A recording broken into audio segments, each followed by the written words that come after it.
Army. One man's a waste of ammo. Stand out of your weapons. Keep those actions clear.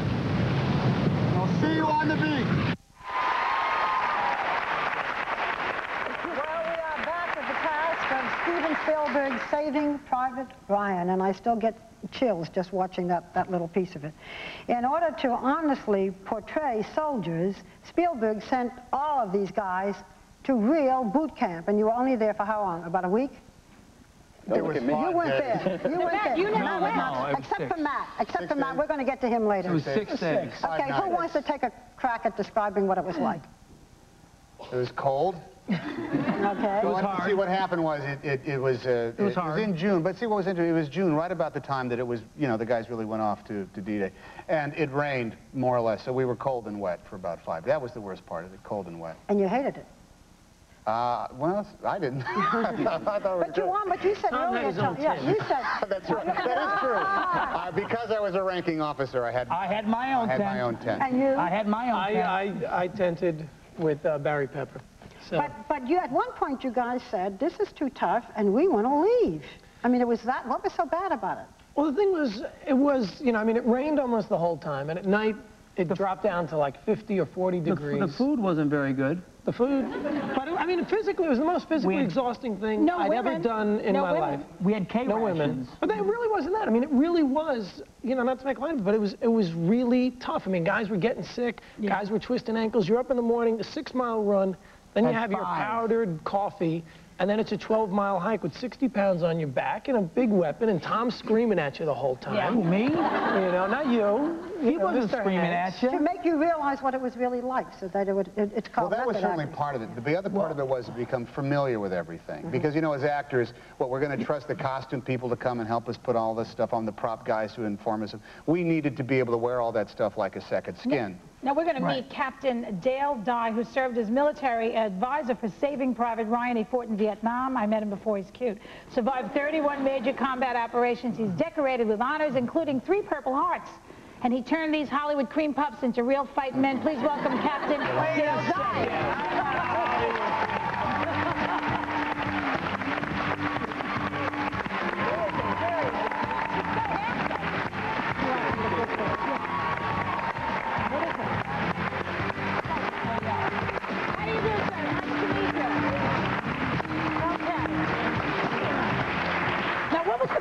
Putting these guys through such misery just for a film?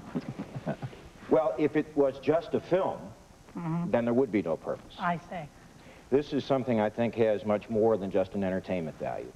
This is an opportunity for us who don't know a lot about what went on in 1941 through 1945 to pay a little attention to how we got where we are and to how we got the freedoms that we got.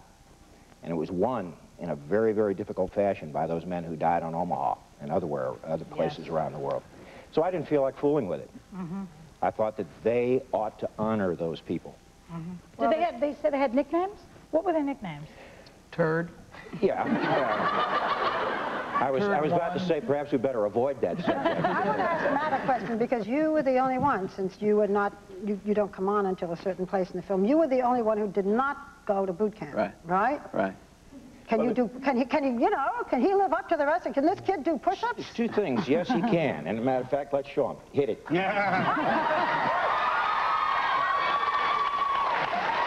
want me to do it? You'll do them until I get tired. Yes, sir. And when do I get tired? Hey, come on. Wait a minute. Oh, being an actor. How many did you have to do before he said, and you really talk to him like that? It depends. Whenever he gets tired, He would ask someone next, like, say Matt was doing the push-ups, he would go, hey, Sergeant Horvath, am I tired yet? I go, no, sir. All right, well, I go, I don't feel tired either.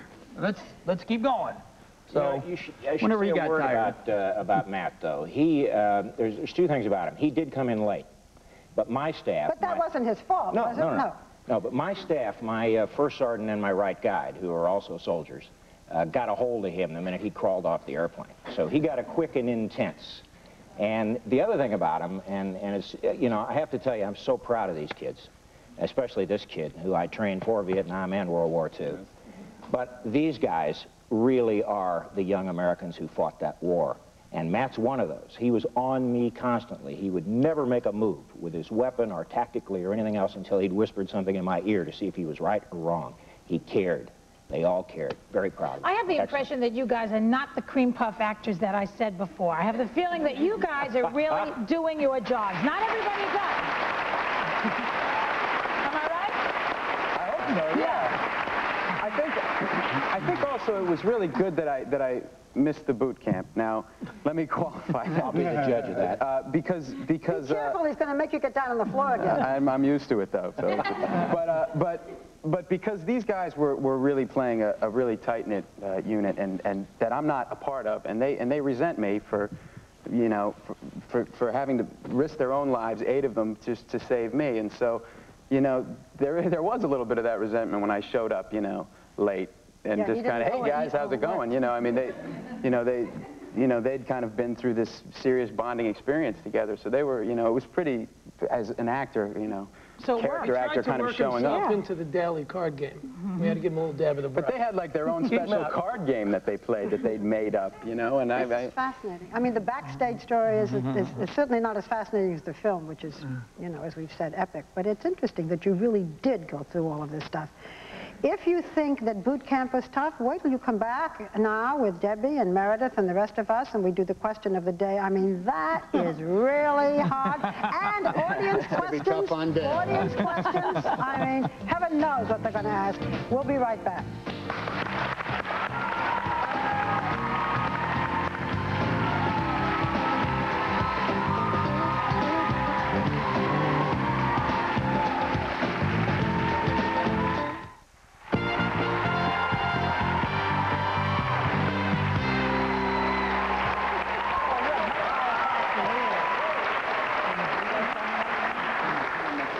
Just have to tell you what we were talking about, because I just said I'm from Brookline, Massachusetts, and Matt Damon said he was from Cambridge, so I don't know, that makes us neighbors, bonded. Anyway, we are back with the cast of Saving Private Ryan, who was played by Matt Damon, and it's our audience's turn to ask questions of the 2 Toms here and of Ed.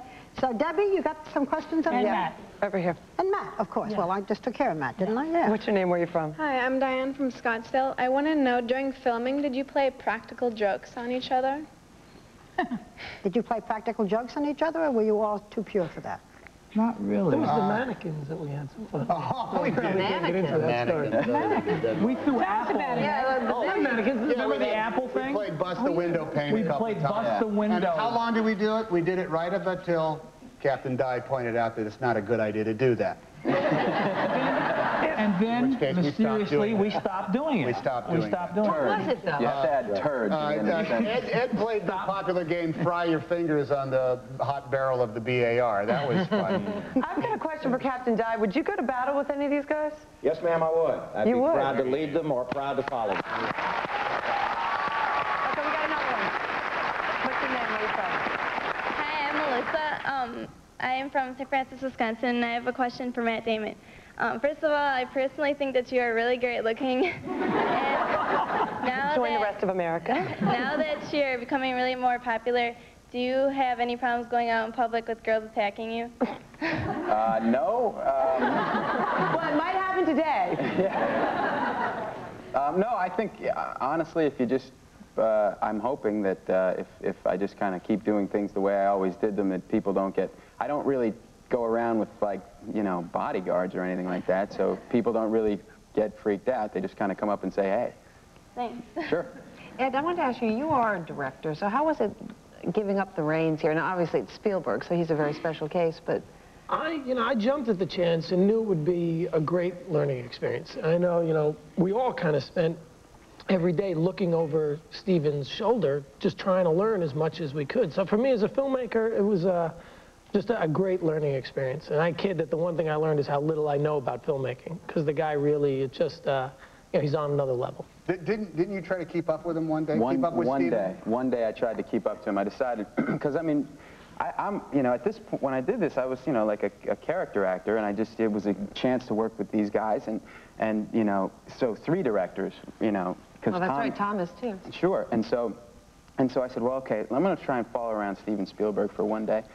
And I stood about 2 paces off his shoulder, either left or right, and watched him set up shots and followed him around the set. I made it probably half the day before I had to sit down. I could not, the guy is just tireless. You cannot tire the guy out. I mean, it was incredible, the energy. To add to that, Stephen would say, let's have a rehearsal when we were doing Omaha. And he would walk out there, and he literally would go like this.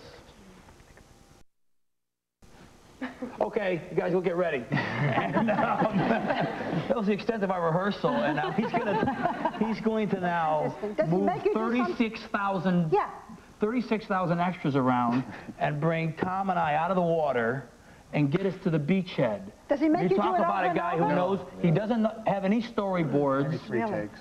Huh? Really? Yeah, 3, 4 takes.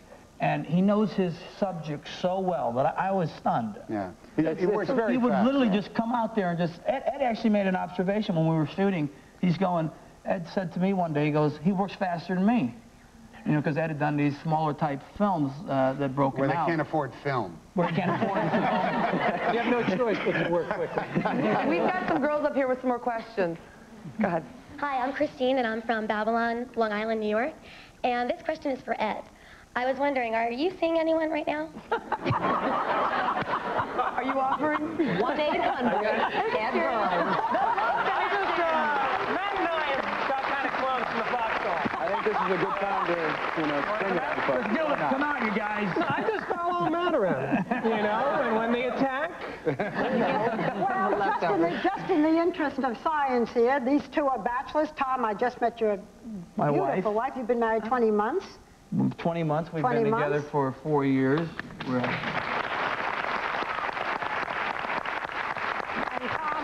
Tom tops that. I've been married 10 years to my wife. To Rita. Wilson. Fabulous Rita Wilson. She is fabulous. I mentioned at the top that you call yourself Mr. Chucklehead. You just sounded like him. What is that about? Yeah, what? Mr. Chucklehead. Well, every now and again I have some chuckle-headed moments that I'm both proud of and ashamed of at the same time. We have time for one last question. Don't ask these guys who they're dating. Okay, other than that, anything. Hi, I'm Allison from Maquonic, New Jersey, and this is for Matt. I was just wondering if you could sign my cast. Sure. Sure. Can she come down? Can I go up? She come down.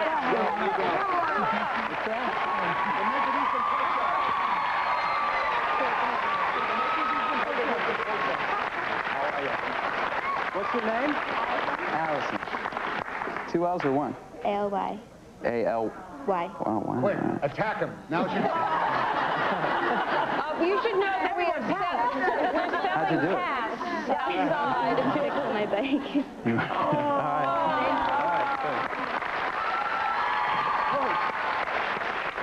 almost took a header coming back. The Price is Right. Listen, we're going to turn them out, and if this program were longer, we'd see that every woman in the audience was wearing a cast for all you guys. Captain, thank you very much for being with us. This film is a credit to you and to everyone who is in it and who is responsible for it. And we're going to come back with a question for you guys, our question of the day. We'll be right back. Stay with us. Coming up, what could this show possibly be missing? Oh yeah, our question of the day. The boys from Saving Private Ryan get in on the fun next.